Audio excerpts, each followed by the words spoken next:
Hey everybody, this is Doug Carr. I wanted to do a quick presentation for you guys just to give you some tips.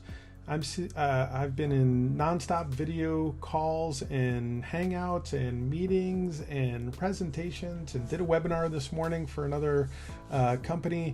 And I wanted just to kind of provide some feedback and maybe some tips and tricks that'll really help you become more effective with your use of this medium, because we're all currently stuck at home and isolated and utilizing our home offices to speak to people.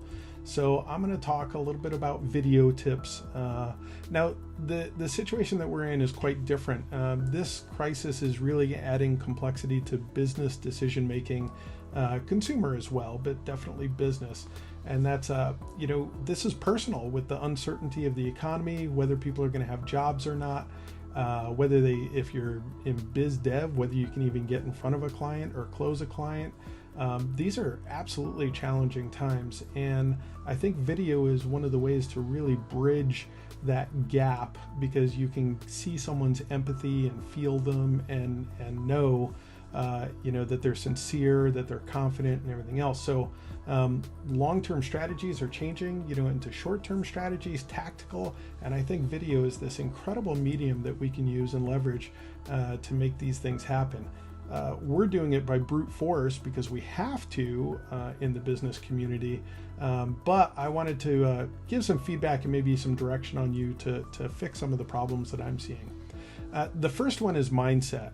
So overcoming the lack of personal connectivity is a difficult thing in and of itself, but if you're not good on video, then it makes it 10 times worse. And so one of the things that I want to talk about is getting into the mindset for video.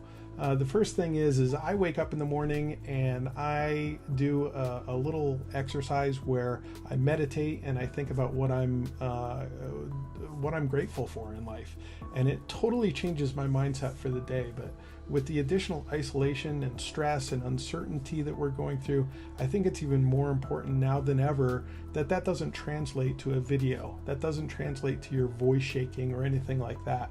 And so I think it's important to really get yourself into the mindset. So what are you grateful for today? I am grateful that I got a roof over my head, that I've got enough bacon to last a couple weeks. But I'm grateful for all of these different things. My family is safe. I'm able to communicate with them effectively online and via phone. There's tons of stuff that I'm grateful for. And so that gives me a different mindset than all of the fear and uncertainty that's happening. The second one is exercise. I think being pent up and largely immobile is a really dangerous thing for us, especially if you have the news on all day. I'm watching people get fired up and inflamed online, including me sometimes, and I have to shut it off and I need to go for a walk or I need to go for a bike ride. And I really believe that right now that's more important than ever. Get some exercise, clear your head, eliminate some of that stress. Build the endorphins up in your body and you'll feel absolutely better. Whenever I'm starting to feel that real tense and pressure, I go exercise. The third one is dress for success. It's a really weird thing, but I think Harvard did a study recently that it still works. And that's that when you get ready and you prepare and you dress up, you get a level of confidence. I was doing a webinar this morning, so I might be overdressed, obviously for this little presentation, but I felt good. Walking from my bedroom to my office, I was able to really feel good about myself. Shaved, put on a tie, put on a shirt, and now I have a different kind of look and feel when I'm speaking to you. You think that I prepared for this, everything else. And it might also provide you with a first impression that I'm confident and that you can trust me, that I actually worked at this and tried to take some time. And then your scene. Here's my scene. This is my little home office. It's a great little home office, but I have a bookshelf behind me. I have a earthy green color. I watch a lot of people and they have a wall right behind them and it's white.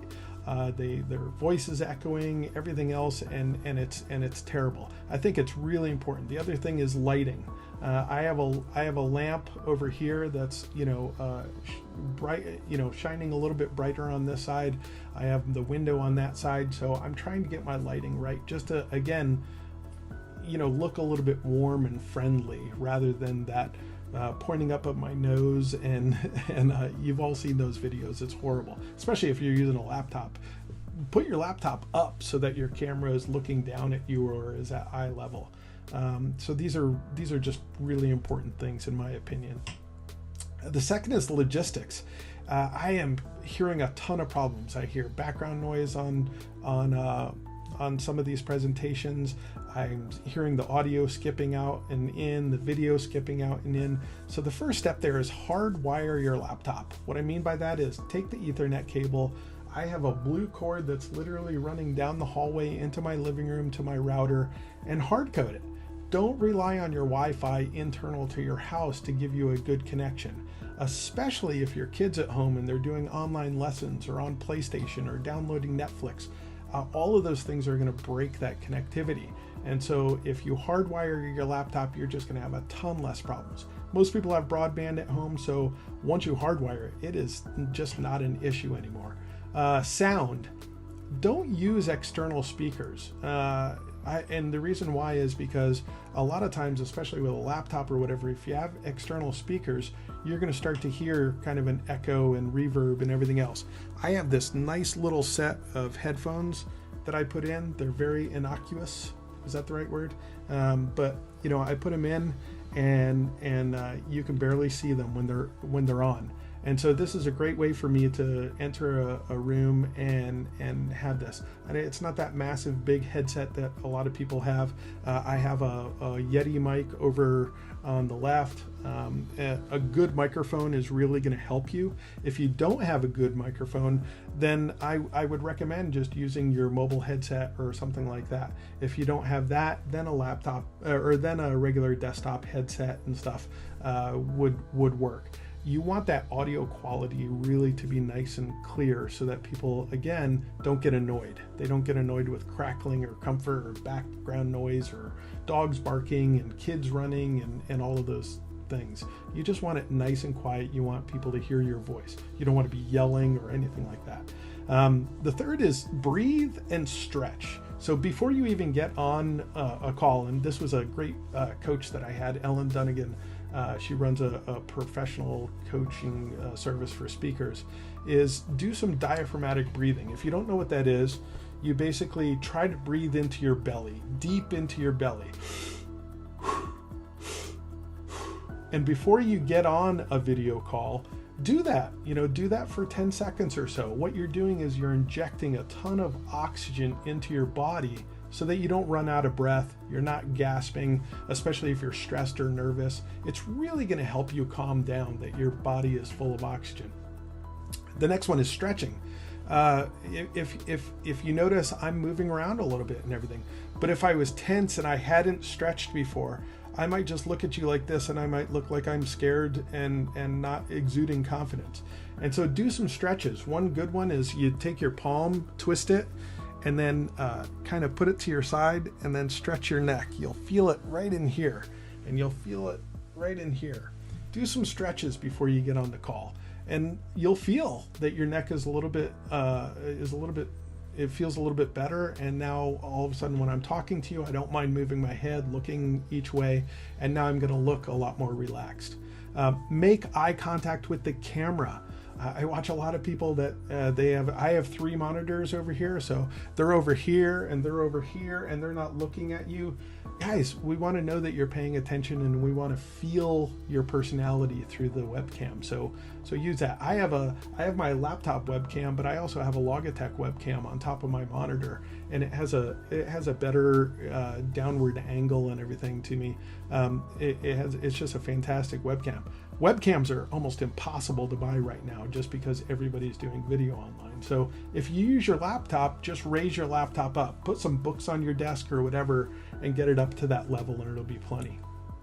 And then disruption. Turn off notifications on your phone, on your desktop, put a sign on your door not to knock, ask the kids to go upstairs or outside.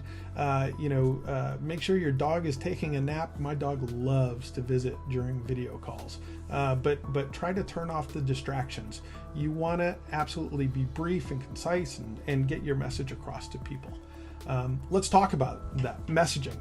Brevity is it, right? I want to do this presentation as quickly as possible. I don't want to take up a ton of your time. I don't want to bloviate or anything like that where you're like, ugh, this is so boring, I'm leaving. So don't waste people's time. Practice what you're going to say, get directly to the point. That's what I'm doing with this presentation. Empathy. Humor might not be okay right now. The person that you're talking to, either in a web conference or a team room or whatever, may not appreciate a joke about this event. It may be impacting someone that they know personally. They may be concerned about their relatives, all of those things. So be careful about being humorous during a situation like this. I think humor is a good thing to kind of break people out of the stress, and I use humor a lot, but right now, just be sensitive to the fact that the person might really be suffering on the other end of the call. They might be worried whether they're going to lose their job. They might be worried about their family. They might be worried about their economic condition or their friends or family's economic condition. So just be careful. Play a thin line there. When you feel a level of comfort, then you can let something fly. But I'd really be careful. Share resources. You want to be brief on your call, but you want to share additional resources during or after the call if people want to go find more information. So you're going to see that at the end of my conversation here.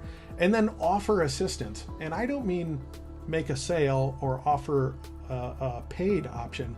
I mean offer assistance. Right now, the country is really in a time of uncertainty like we've never seen before. So provide some kind of opportunity for your prospect to follow up and get help from you.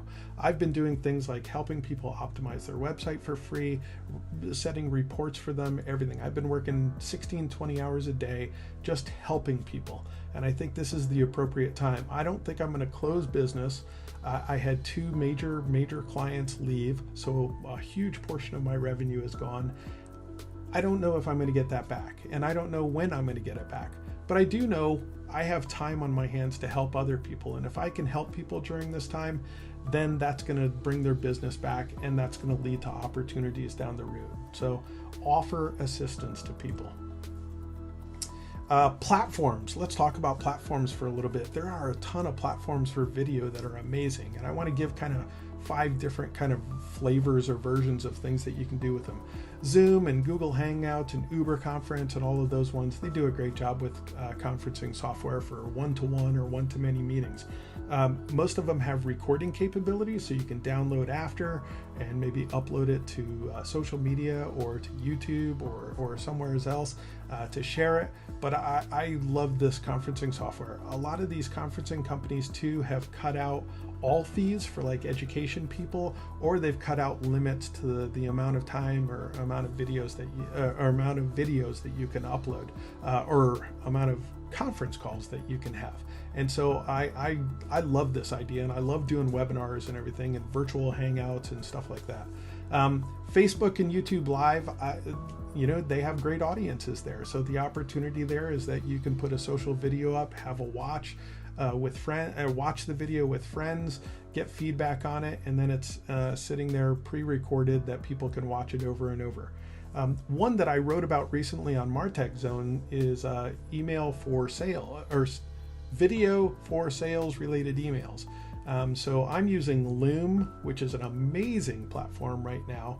I'm implementing Dub for another client. There's other ones, BombBomb, I spelled that wrong. It's B-O-M-B, CoVideo, OneMob.